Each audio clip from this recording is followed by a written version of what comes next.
Hey, Melonya. Hello, how are you? Happy I'm New Year. good. Happy New Year. Yes, yes, yes, yes. Well, this is the first of our series of talks today, and I'm coming with some stuff today. Okay, okay. So what's on the table for you today? I'm coming with net neutrality. I hope you don't have that. I don't understand it. I'm sure someone will. And what else do I have that down here? Should alcohol have a cancer risk, cancer warning on it? And loneliness and relationships and dating. Well, Um, I have a personal story about that.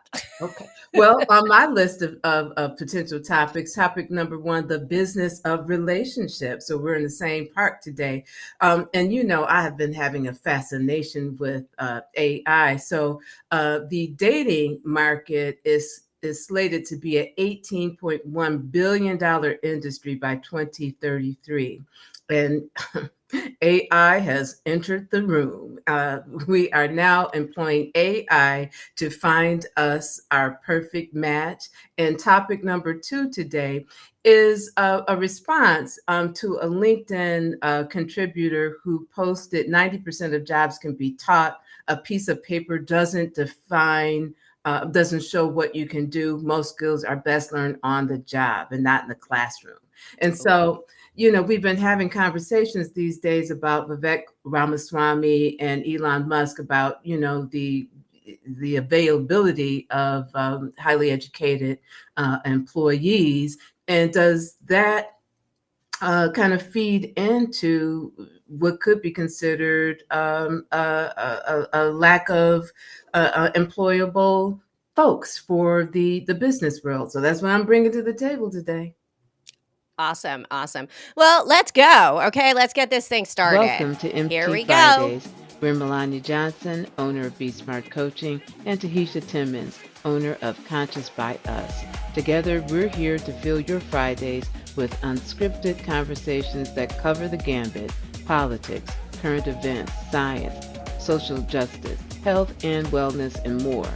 We're here to elevate the conversation. We're fighting the brain drain, one unscripted conversation at a time. So grab your coffee, tune in, and let's dive into another episode of MT Fridays.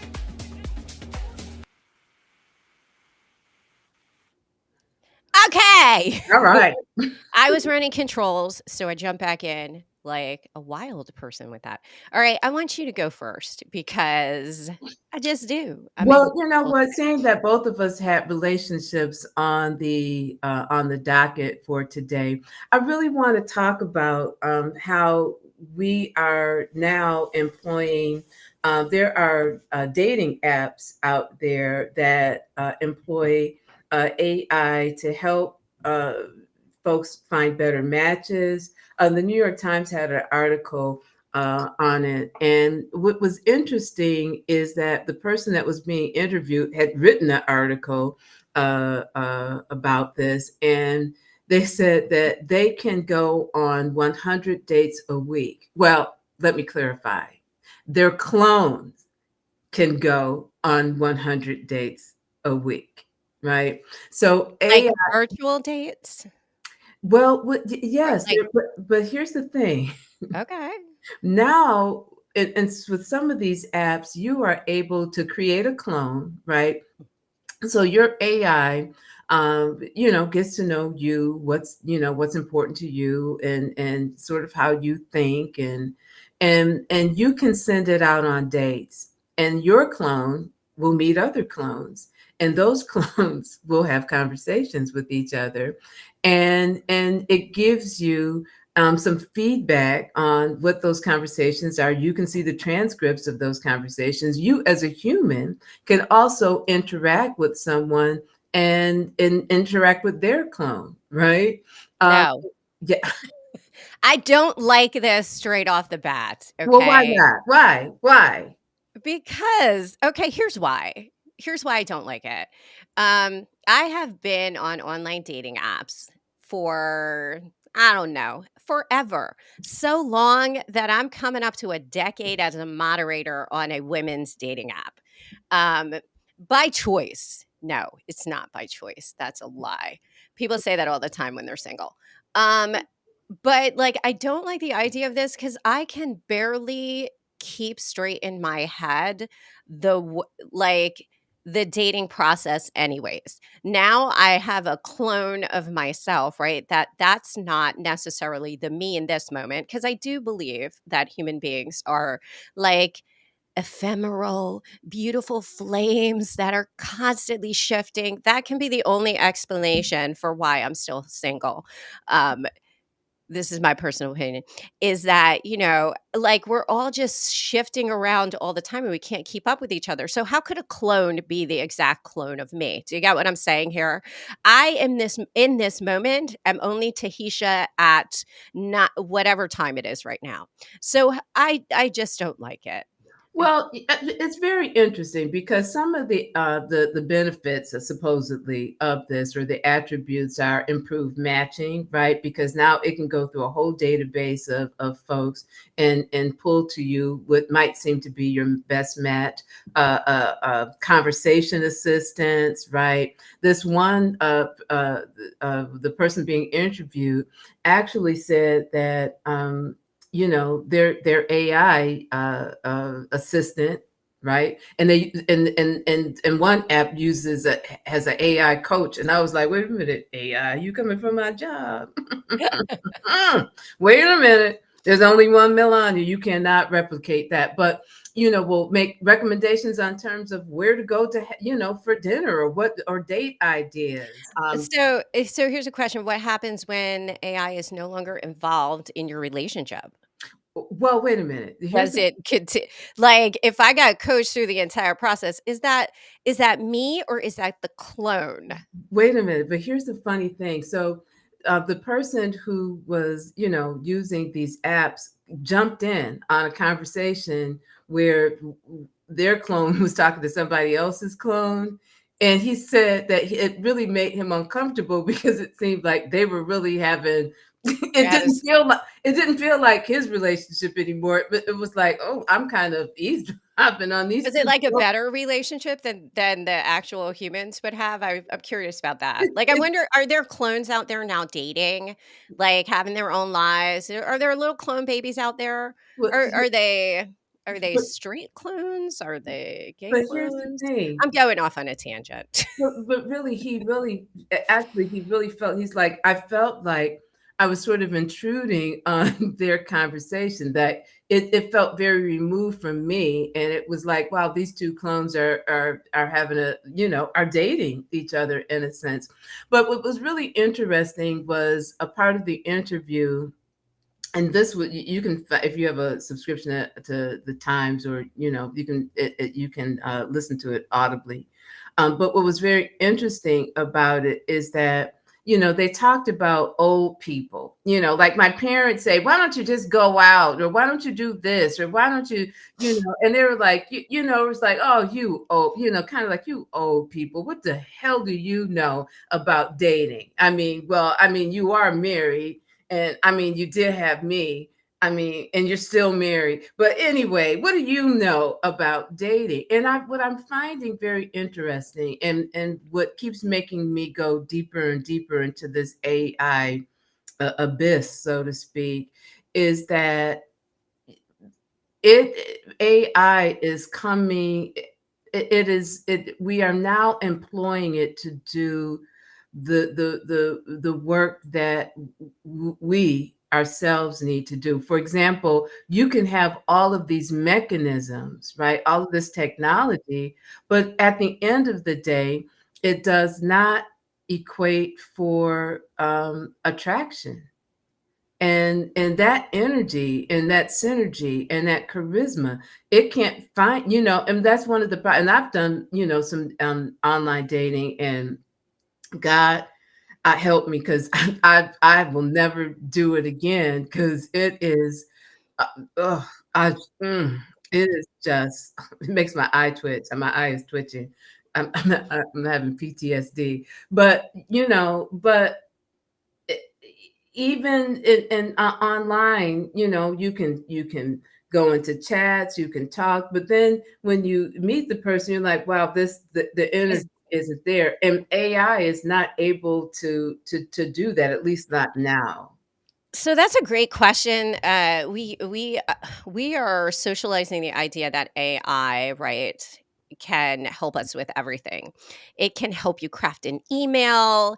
It can help you get a job, and now it can pretend to be you based on how well you fed it information, and go and find you a potential partner, right?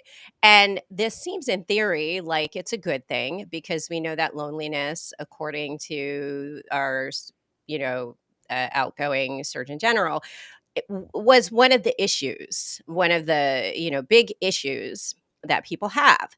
But does it solve the origin of that issue, which is how are we communicating with each other? Like, how do we build relationships without all of these supports?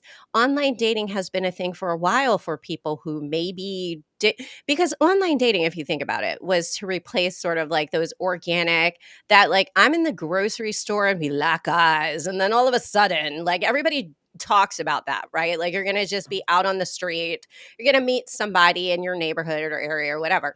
That doesn't seem to happen as much. But is it that the opportunities aren't there, or are we shifting as people?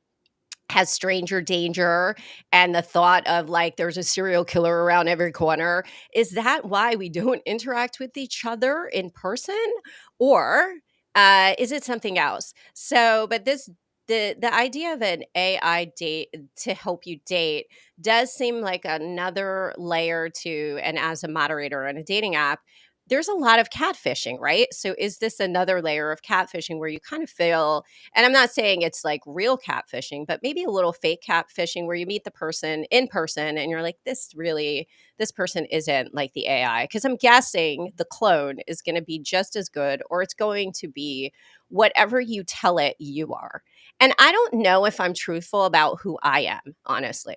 Like, I don't, if I described myself, I might have a little imposter syndrome, or maybe I think I'm better than I actually am, or have traits that I don't really have. Or there's traits maybe that I think I want in a partner that I say like, oh, I wish my partner was really extroverted. But in practice, I don't want an extroverted partner because an extroverted partner is going to drag me places, right? But in theory, I like those ideas. So I'm like, this sounds fascinating because like, we all know that Chat GPT results are only as good as like you're asking questions or giving it info. So I don't know if I would trust it to like set me up with someone, or it might be fun to play around with, the same as a Chat GPT is fun to play around with. Or when you say like, Alexa, like, do you love me? Like that kind of stuff. Like it might be fun in that way to play with, but I don't know if I would. And I say that in 5 years from now, probably everybody will have an AI clone dating for them. You know So you will. Now, what was I funny will. is you know you will. You know what was funny? Well, a couple of things is because, when you talk about the imposter syndrome or whatever, our aspirational selves, the person being interviewed said, I put, that I like the outdoors. Well, I don't really hike or anything. He said, I like the idea of the outdoors, but it's not something I actually do. Right. And so you have that. But I just looked this up. A Pew Research data center said that around 10% of partner adults married living with a partner in a committed relationships report meeting their partner through a dating app, a dating site or app. Only 10%. What we now, which is really interesting because I never until this moment really looked at the That's a statistics. partner. We talking about like No, they meet and said bang, married. or No, like no, they said you're talking married, okay? What no, about, they said married, living with a partner, or in a committed relationship. those are Only all relationships, okay? There's a lot of people banging people out on the online apps. And well, I'm sure many people online will attest to this. I mean, I honestly think online apps are still for the hookup. Like from what I see as moderator, like people are just like, what are you doing right now? Come get me. Like, but so but but but 10% of relationships is good for like a hookup thing. but really, well, then that goes into the intention of what do people go on?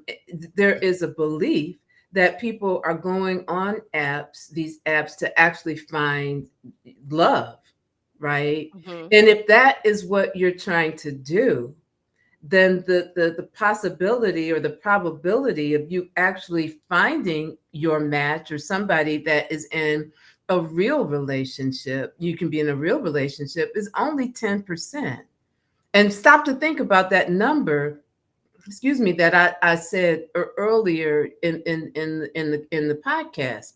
It's going to be an $18 billion industry in 2033. And if your goal is to find a real match, kind of the odds are stacked against you, even with these apps. And I think that people go into them hoping, and they stay on them for years. And I think it goes back to what you said.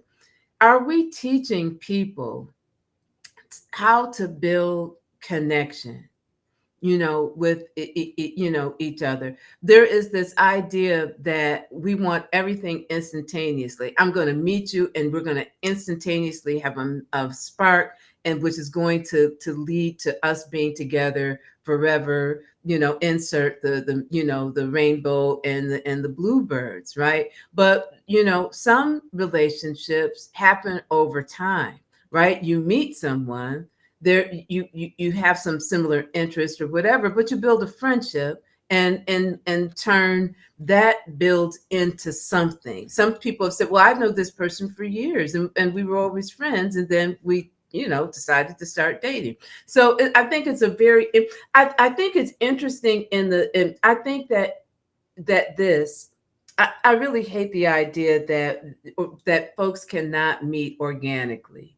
I just think that, wow, throughout the history We of, met organically. right, but over, Online at work. Like, right, so just for anyone watching, Melania and I have never met in person. We no, met working from home at another organization, and we just connected.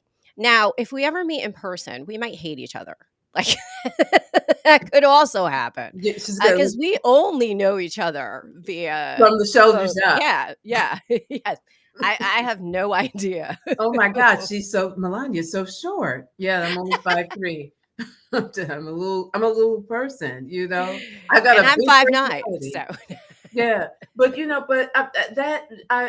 throughout the history of our existence here, I don't know if we've had problems finding mates, right? And so it makes me want to go and look at our society and say, well, what is it that is preventing us from actually, connecting with folks? And even if you find the match, are you really able to connect with them? Do we have the resources and tools to actually have meaningful relationships?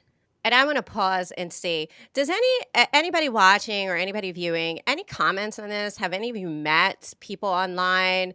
I know there's horror stories out there for people who have dated online. I, uh, I pulled the blinders off Melania's eyes with online dating, and just that, a lot of it is very sexual, the DMs, right? The nudity, the pictures, all of those things. So, like, people don't read profiles.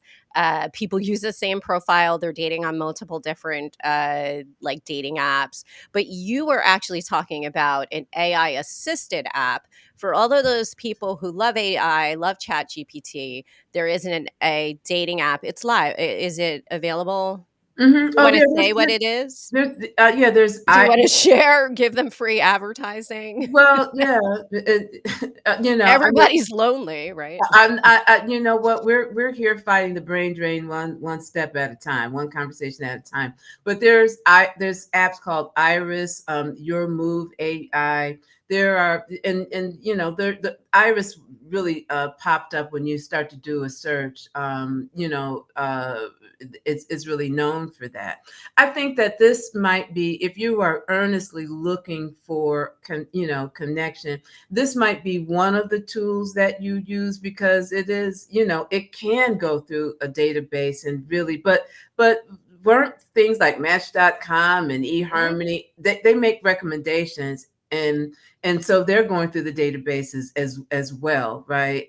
But this may have some tips or whatever. It might be one of the tools that you use, but I really think, getting outside from, an away, says the single person, but getting outside and having experiences in real life, and connecting with real humans. I could meet somebody who looks at me and who I never knew and says, you know what, I know somebody who would be perfect for you. Oh my gosh, that brings me to what I mentioned at the top of the hour was that I wanted to talk a little bit about relationships because I am on a couple of different dating apps, and so just to be completely transparent, I am queer. Primarily, I date women, and why I use the verbiage "queer" to describe my sexuality is sometimes, or quite often, I don't feel like I'm embodying the female spirit, right? So sometimes I feel a little bit more masculine. Sometimes I also have no sexual attraction to people. So I feel like the blanket term "queer" like probably best describes that, but I do also date men. I date non-binary people. Basically, if you and I connect, there could be a spark of joy. I don't really have any like physical attraction things that really like though my kids will say you've been dating the same person like We always do, right? right? Like they'll say, "Oh my goodness, you have a type." And I'll go, "I don't have a type." But basically, I'll talk to anyone who will talk to me. Within reason, unless they send me like a message like, I just want to take my hands and rub them through your No, hair. That's a no. Don't reach out to me and say, like, I dream of touching your hair. That's a negative. I just want to throw that. Like, if you do reach out, you're like, I just want to no. no, don't do that. Or I love dark skin. Like that is also not a great comment to send anyone's way. Or also like and so like I will say people don't read profiles at all. Like they just don't. And so a lot of times on one dating app, I'll get responses from guys and like basically I'm on dating apps and this is not why you should be on dating apps, but like I have like I want to meet friends, which is also a lie, which is why the clone thing that you talked about, I was like, "Oh, I say things that are not necessarily true." Like, like when you said someone will say they're outdoorsy, right? But they don't like to hike. So I say I want to meet friends, but I'm like introverted, reclusive. Like I don't know. I know I don't want to date because that seems like going outside too much. But friends also require you to go outside. I just want to be out in the world, but also not out in the world. So, but people don't read that kind of stuff. And so someone reached out to me and I reached back. And then a few weeks or maybe it was a month went by and they reached back and they were like, I'm so sorry I ghosted you. Cause I was like, yeah, let's hang out. And I never heard from them again. And they sent this very apologetic, like, I know guys ghost people, but and then it was also sort of like, and I thought you might be a catfish because, like why, like I don't think I'm attractive in the sense that, like, I guess I reached back to this person. They were like, I thought you're catfish because I thought, like why would you answer me? And like I think people should just if people respond, like, go meet them, don't ghost them. Like, maybe they like something about you that, like, you don't know, which is why I don't like the clone idea, because I know my answers to people are very different than my profile. Like, that made no sense, but this is unscripted conversations. So, Well, anywho. well, the clone is, all of this is to get you to the in-person, meeting, the in-person meeting. But I really, I think that I find it's just a very interesting point in our history where we interface with screens in order to have real uh, relationships in our real world, right? Mm. We go through um, uh, uh, algorithms and screens in order to have what we truly want, right? If you want to hook up with someone, just go outside. That's not a hard thing to do, right? If See, that's all you want. But if and you want a real relationship, you really want to feel the person. You want to feel do we want that though? yeah, yeah, I think we No, I'm do. serious. Yeah, Do I think we people do. really want a relationship, a forever relationship, or do we really want to mate, which is just have sex, right? Do we really just want to have I think sex people want and both. have friendships? I think people Um, want it all. they want it all. Will they get it all No, we never in get it all. 2025? It's No. a new year. But here's the thing. I really would love to know what percentage, and maybe I can look that up really quick. What percentage of people do online dating to hook up? That's interesting. And also, let's be honest about like if that is why do we have so many sort of we have a lot of social restrictions about the hookup piece, right? Like if that's really what we desire, that physical piece, then why isn't it easier to do that?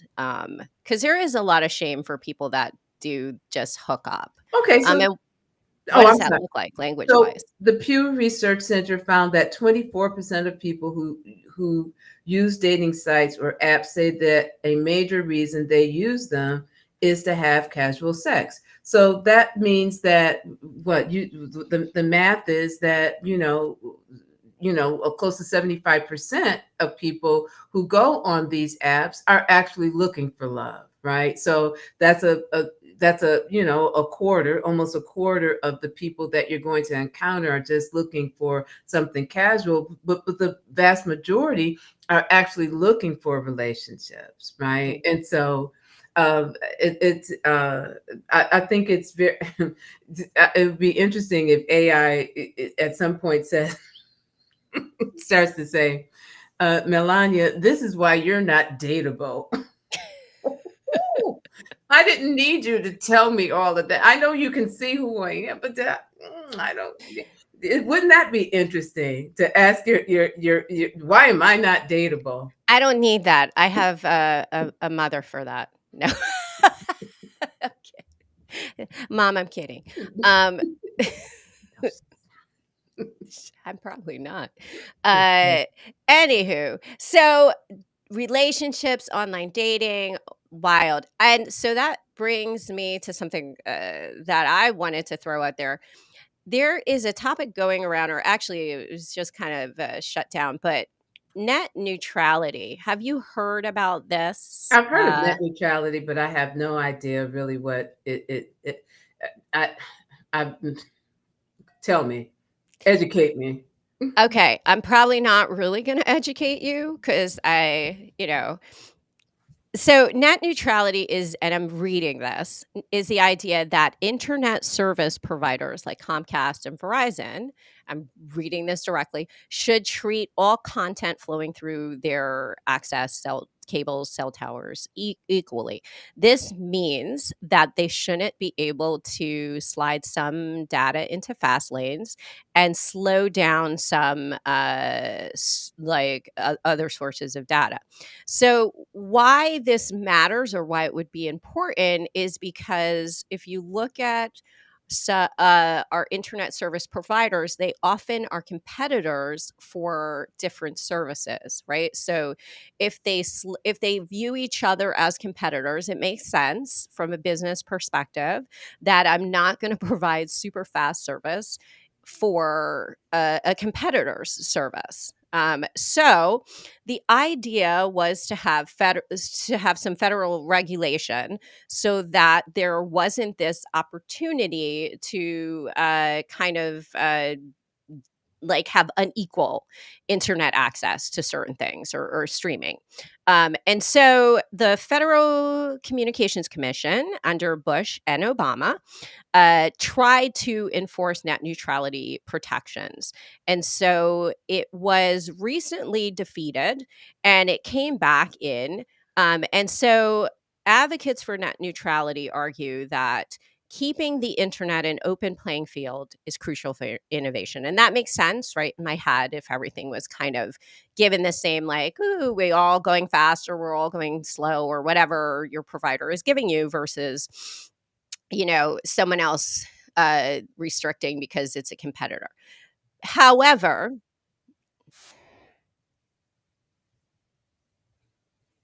it's gracious.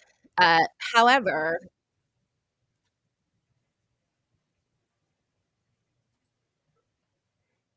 this has not passed forward. So, what do you think about that? The idea that we don't really have protections in place to kind of look at the internet as, unbiased, right? So, right now, there's probably some bias in internet providers because obviously I want the fastest streaming or the internet broadband access to go to the things that I provide. What do you think about that? Well, I'm still trying to wrap my head around how that impacts me. Like, so, because it's always what's in it for me, right? Mhm. WIIFM, right? What's in it for me? Why should I care about this? Well, it depends if you're using competitive services, right? So if you're using a service that is not so let's say you're using a messaging service that is not part of your provider's package. Maybe that goes a little bit slower than their like. So does that mean, like, okay, so I get my Have you answer. ever seen that thing that says we may slow down your data? Mm-mm.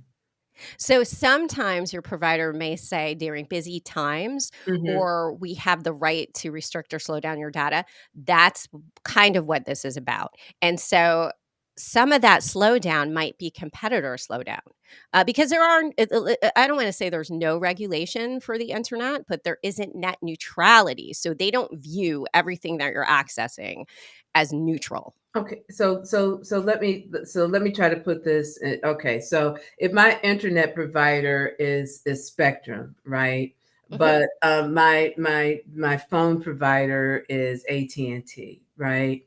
So if I'm on my phone, my mobile, the is my is potentially, my internet provider looking at how I'm accessing or what I'm accessing, or if it's my phone and it's from a competitor, that they may slow down the rate by which I can the speed of my receiving information. Is that what you're saying?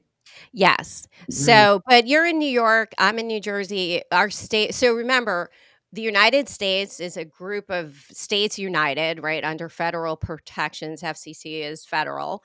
Some states already have protections that kind of look at, is your provider slowing down services or are they treating everything that comes through their service neutrally?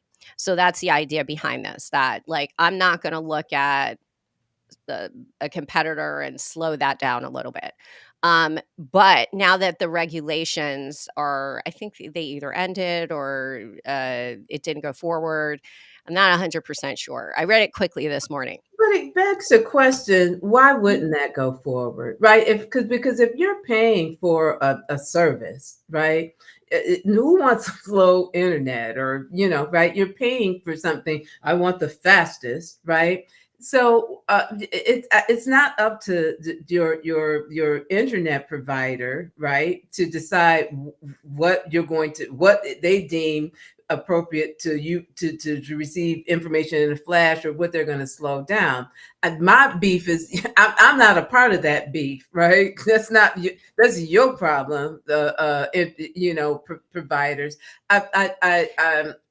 Just based on this conversation, I think as a consumer, You want what you're paying for, and what you're paying for is speed and access to, to the internet, and not having somebody big brother, what you're doing.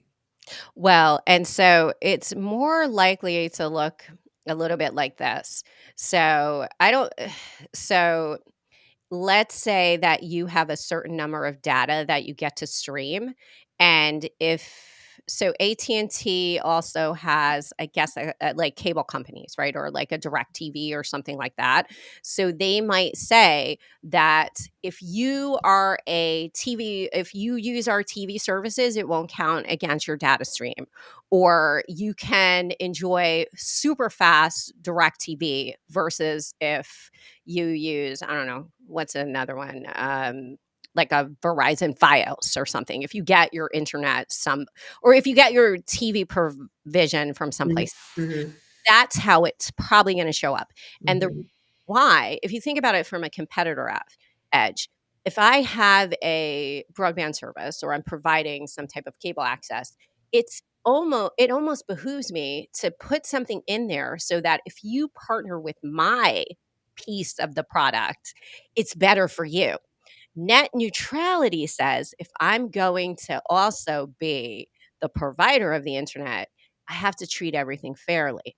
Now, we have this for other things that we consider utilities, right? So utilities would be along so they wanted to kind of have this viewed as a utility. And so it then begs the question, do we think that internet service is something that we all need? Do we think that fast access is important?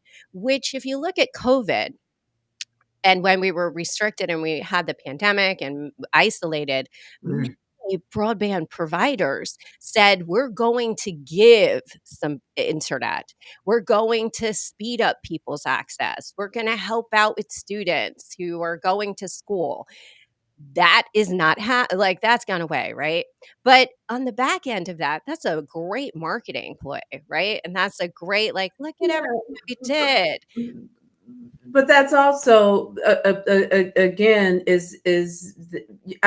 well, based on this conversation, I would, think that in terms of consumer protection, that there would be net neutrality, because again, my beef is not your beef. If you want to win my business, then win my business, but don't promise me a service, right? And promise me something, and then because I haven't bundled everything with The you, bundle, right? right? Then you slow down my, and see, here's the other thing too. This is like software that's running in the background, right? We don't know that it's running. You don't know that your service is being slowed down, right? But you're not getting exactly what it is that was promised to you, which is fraudulent, in my opinion. But it was not promised, and see, that's the key. It all of these deals say, "If you bundle, you get blah, blah, blah." They're trying to keep you in their little scope of, "Here's all my services, get all your services here." So from a, like, if we are headed towards we prioritize corporations over individuals, then this makes perfect sense that net neutrality didn't pass, right? Right, Because this is for the businesses. If right. I can get you into the now you are part of the family and you never leave the family and you get everything from me. And if you go outside of that, I'm going to slow things down. And, you made the choice because if you read, and I doubt that anybody reads all of this paperwork we get, right? We all just go, I accept the terms of the agreement. When you go out of that, they did not promise you fast service, probably, if you exit the bundle. Somewhere in there, it says we have the right to slow that down.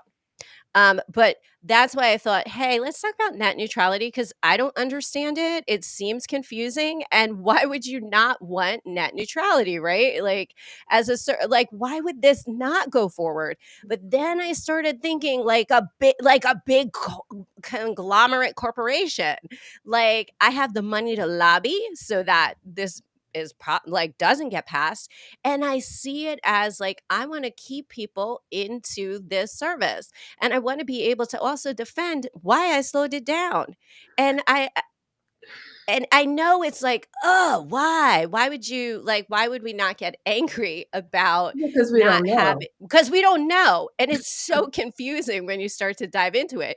Because as I was reading some of the articles, even, I was like, well, like you said, well, what's in it for me? I don't get this. Like, why would you, like, who cares enough but internet provision is big business, and television provision is big business, and all of these messaging services that we use are big business. So why would I not want to get every little bit of that pie from you? But see what that really is what you're talking about is corporate laziness. Okay. If Hmm, you want to win my business, if you want me to bundle with you, then make me an offer I can't refuse. Right. I But did. I'm going to slow it down to a crawl. then but here's the thing. But again, as a consumer, right, you're really being screwed both ways, right? Because okay, I don't like those terms of your agreement. I'm going to go someplace else. Well, if you go someplace else, we're going to do that to you too. Right? So basically, what you have just described is again in a tennis match, corporations boop, win the match, right? Because wherever you're going, they're employing the same tactics. So at the end of the day, the consumer is the one who is losing. And is there any surprise that something that protects consumer rights was not passed? Is that a surprise? No. No, I'm Now not you got me surprised at all. angry about something I didn't even know I needed to be angry about. Okay. This was payback when I wanted to buy a bunch of crap and you said, "What are you how are you gonna, where's the end product go?" Okay? Mm, So now you can be angry about your still bitter. television and it's so bitter. Still So I bitter. wonder how many people, like, actually, knew about the net neutrality thing, because I honestly didn't know. Um Hey, do we have any comments? do Any? we have any comments? I haven't seen any come through, but Okay. I'm gonna admit that the gray hair does represent being an old person who probably can't work. This Oh, don't this start. Oh morning, God, I no, hate when you seriously, do that. this No, morning I was oh, don't talk about how you know what we're you learning stuff. You know what? I am I really learning fight every against day. ageism. I do. Someone drop a comment in so that I Yeah, know that I'm no, working the yeah. controls I correctly. ageism just makes me insane. Whether it's old people bashing young people, or young people bashing old people, or old people bashing themselves. Honey, I'm fabulous. I am not going to bash me. These gray hairs were earned. They come with wisdom. And Let's that's go to a why new topic. I love you, because we keep each other on In track. check.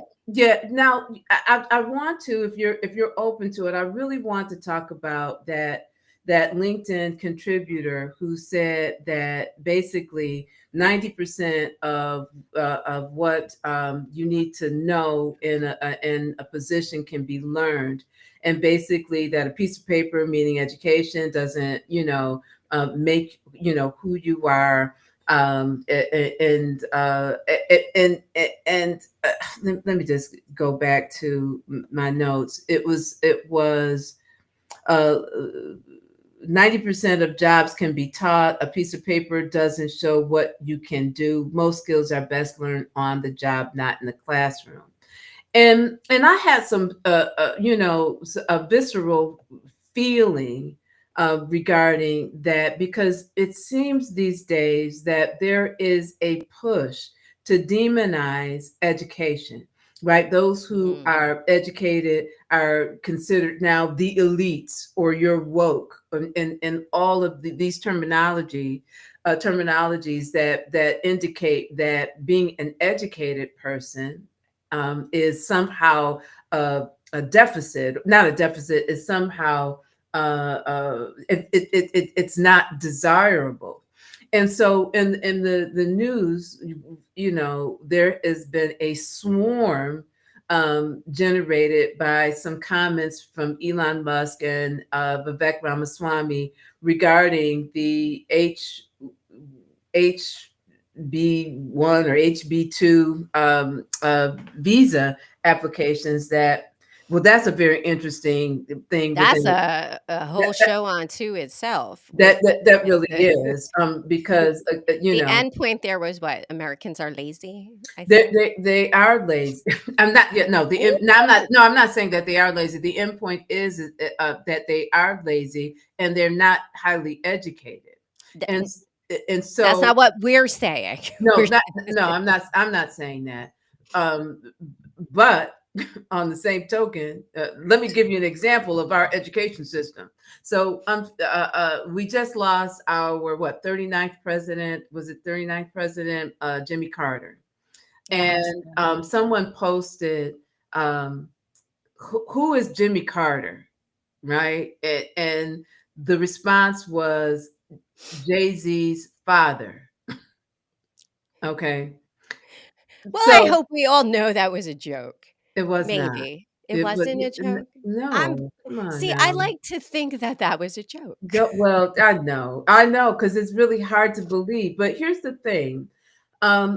So as employers, right? How do you feel about really what the movement going on these days that is saying let's require less from people? And what we're saying, and people are telling young folks coming up, you don't need a college education to succeed, right? I remember that, especially in the African American or the Black community, right? Getting an education, and for many people who are living in under-resourced communities, right? Those people who have lived in poverty, being Black, white, or green, the ticket out has always been getting an education, right? And so that was kind of like the backbone of our country, right? So now we are at a juncture in our history where we are saying that we don't want people to become educated. So, and I think there is a difference between being educated and a skill set needed for work, because skills that you need for an employer are different than an education. And that is strictly my opinion, of course, but that is the way that I view education. And education, higher learning, or educating kids to actually engage in research, educating students to, well, what does it look like to frame a question, or to kind of like even to shape comp instructions for AI, right? That takes a little bit of critical thinking. It takes a little bit of analysis. It takes a little bit of like planning something out in your head. Those are things that probably do require us to be able to have an educated populace, right? To be able to critically analyze information and not just say to Chat GPT or an AI, like, hey, explain X to me, right? Being able to figure out and form your own thoughts about X on your own is really important. And so, as a nurse, because that's my license, I'm a nurse by training. I will say that the nursing field is the perfect example of why higher ed improves your outcome and education versus learning the job, or learning the job on the job, right? There is a bit of that in nursing, but how many of us out there would be okay with, today I'm going to train on you with no textbook learning, no background learning, no paperwork learning, and I'm going to be your nurse and we're just going to practice. I have no idea what these drugs are because I just need to do a job, a skill, right? I'm not going to know the background of the disease. I'm not going to be able to research that. If those were what on the job training and diploma programs were like for nursing, what they discovered was that when we continued to learn and we continued to push for bachelor's programs, right? So BSNs in nursing, we had better patient outcomes because bachelor prepared nurses did something different than the on the job skills certificate diploma nurses. They were critical thinkers. They thought, well, if this disease or this process causes X, perhaps Y is going to happen next. Maybe I should call the doctor, or maybe I should do something outside of the box because I've had this educational background and training. They were better critical thinkers. They came out of school, maybe not hands on skills, the same as the certificate nurses or the diploma nurses who spent more time on the job training, had more clinical practice. But about a year or two outside of that, once they had been practicing on the job, they surpassed the diploma nurses by leaps and bounds with better care outcomes. So, if we apply that other places, the education and the ability to apply something that I learned and apply it to other subjects, because I've learned how to do the research, I've learned how to critically think, I've learned how to maybe, have a little bit of analysis, served them better and served patients better. And now I'm done. Well, I believe this. I'm always going to be a champion for education. I'm a trainer by profession, right? And I love to learn. Okay, I think that here's the other problem. You hear two sides of very conflicting stories. We're starting to move in the direction of let's lower our standards, right? Let's not require degrees in certain fields or whatever the case may be.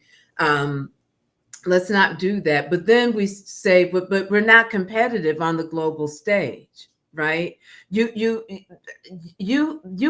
my opinion, again, this is my opinion, you can never have a population that is too educated. I mean, you just can't. We've got all of this technology, and here's the rub, right? What are you saying? Are you saying we can never be too smart? Right. Imagine Oh, that, goodness. right? Imagine if there was an announcement, hey, like we would really like the United States to be as dumb as possible. We're getting rid of education. Oh, wait a second. Right. And here's the other thing too. I think that we look at education, maybe it's time for education overhaul, Mm. right? What are some of the skill sets that we want? Because education isn't just math, science, and English. And when I say English, as a trainer, right, as a facilitator, as a creator of training content and working with managers who are trying to upskill their departments and workforces, there are some skill sets like being able to write that people are not able to do. And these are also people with college degrees. They're not able to write well, right? Something very simple. So somebody might look at, oh, English is a waste of time. No, it's not when you need to actually write. And yes, we do have Chat GPT and other AI, but you still need to be able to formulate a thought in a coherent sentence. You need that skill, right? We cannot give all of the brain power to technology and to be lumps on a stump, waiting for the information to be spit out at us. But I think that it's a great time. I don't know if we'll do that, but to really look at education and go, what is it when a person graduates from high school? What kind of skills do we want them to have? Yeah, do we want them to be able to to manage their budgets, right? Do we want them to be able to know how to shop and be economical? Do we want them to know how to save and invest money? That is potentially a part of learning, along with science and math and other things, right? When you graduate from college, yes, how can we embed practical experiences. That's what internships are about, right? How can we make a practical experience a part of that learning, so that when you come into the workforce, you are the full package, right? You've got practical experience as well as those other theoretical knowledge, and the discipline of having gone through a rigorous educational process that makes you a better thinker, more able to discern things, more critical thinker, open to different types of diverse thoughts, those types of things. Our education system could be a lot more dynamic than it is. But I think that we are on a really terribly, I'm just going to say, an awful slope that we are demonizing, education and educational achievement. And I think also a part of that is that we have two different competing conversations around education. I think there's the education at the higher ed level, which is very different. And then there's also our high school education, right? So much of, and this is my frustration, and I think I've voiced this because my son is a freshman in college. I think I've voiced the fact that there are some repetitive courses the first year that you enter as a freshman with. So depending on what type of high school you went to, the first year in college is often spent kind of getting people to the same level of educational like achievement or whatever, like evening the playing field, because we know that not all of our high schools are the same in the United States. Like, don't have the same curriculum, don't produce the same types of students when they enter college. So there's a lot of catching up that happens in college. And so I love your idea of let's do an overhaul, right? Because if we look at from the very start when students exit to their exit enter to their exit in high school, how many students actually come out of high school prepared to do some type of career or job, which used to be kind of like where I think, like, when we think about the past, right? Not, we have more people entering college than ever before. If you look at the 50s, the 60s, the 40s, even the 70s, where we had a boom in this. But what is our expectation of college? Because I think our expectation of college has changed too. It's not just a place where people go and they're sitting around, they're like talking poetry. We don't think about college that way. We think about college as this big investment, and when I get out, I'm going to be able to pay off what might be hundreds of thousands of dollars. And if I get out of college after having a debt of 200, 300, $400,000 and I can't find a job, that's a frustrator. And it looks like, hey, I don't have a skill set. But is that what college is for? Or do we need to revamp the whole thing? And it's 57 minutes in. And let me just say Um, this. Let me just say this. Everyone is not necessarily, it should be, the expectation should not be that everyone goes to college. I'm a big believer in trade schools. And having worked in workforce development and apprenticeships, one of the things that I think should be removed is the access to learning trades, right? You have to become an apprentice under someone in many ways to learn a trade skill. That should not be, because that creates a lack of opportunity sometimes for marginalized people. So I think the trades should be expanded so that anyone who wants to learn a trade can do that, right? Without having to go through an apprenticeship through a company, right? and Go so ahead. you're talking about, so I remember the tech schools, the high schools that were tech schools, and you went to the tech school in Patterson, where I was going to go to high school. We had back then, two tech schools and an art school, where if you were a creative, you could go to the art school. So you're talking about like looking at and I think we're agreeing with us that pipeline when eighth grade is over, like we should be thinking, well, you have 4 years to start building skills, right? To start thinking about, well, what if college isn't for me? Shouldn't we start the conversation of, well, what does that look like? But we always end on like the thing that's so fascinating to talk about, education. Um, uh-oh. Let's end so we can get on TikTok. Yeah. Oh, no. Yes. Well, this was fantastic. We talked about education. We talked about net neutrality. We talked about dating. Indy says, get off. She's barking. She wants to go for a walk. Um, we would love if y'all follow, subscribe. I don't know what the things that people do with these live streams are, but we'll be here next week where we will be bringing you more things to fill the brain drain on TikTok, LinkedIn, Facebook, social, anywhere you can find us, we are. Thank you so much for joining us. I'm Tahitia. Melonya, see you next week. Thanks for joining Yep. us on MT Fridays. If you enjoyed today's conversation, be sure to like, subscribe, and share for more insightful discussions every Friday. Remember, the brain drain stops here, so keep the conversation going by connecting with us on social media